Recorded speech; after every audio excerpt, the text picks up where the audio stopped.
Obec Vavřinec je jeden územně správní celek tvořený dříve samostatnými obcemi Vavřincem, Veselicí a Suchdolem a osadou Nové Dvory.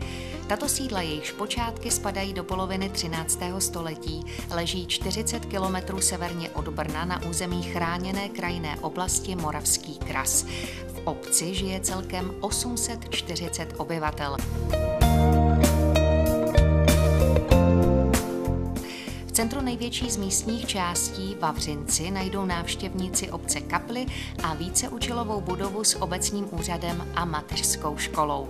Chloubou obce je výletiště a sportovní areál s travnatým fotbalovým hřištěm.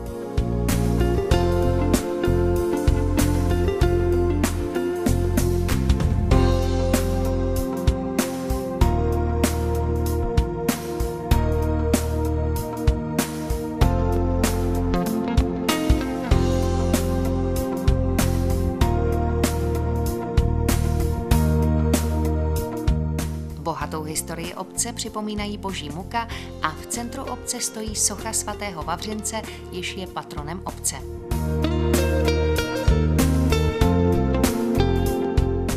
Ve Veselici se na nově vytvořené návsi nachází nová kaple zasvěcená svatému Antonínovi, patronu Veselice.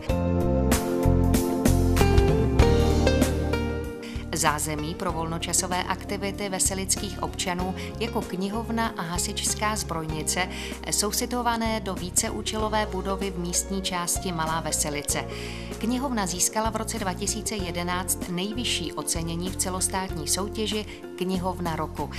Parkoviště u této budovy je výchozím bodem k návštěvě nedaleké rozhledny na kopci Podvrší, vyhledávanému turistickému cíli v regionu Moravský kras. Ochos rozhledny poskytuje jejím návštěvníkům mimo jiné krásné výhledy na ostatní místní části obce.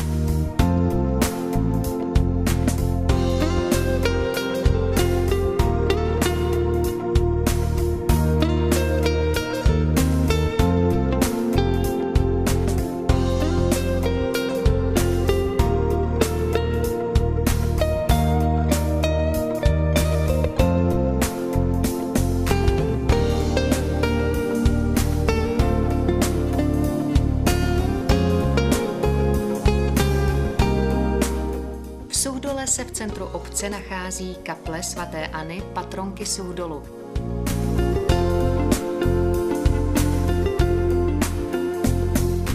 Osada Nové Dvory, jež leží na suchdolském katastru, je pozůstatkem hospodářského dvora, sloužícího jako zázemí bývalého středověkého hradu Blansko.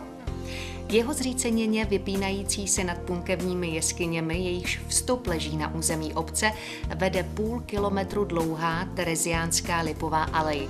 Ta získala v roce 2011 ocenění Alej roku.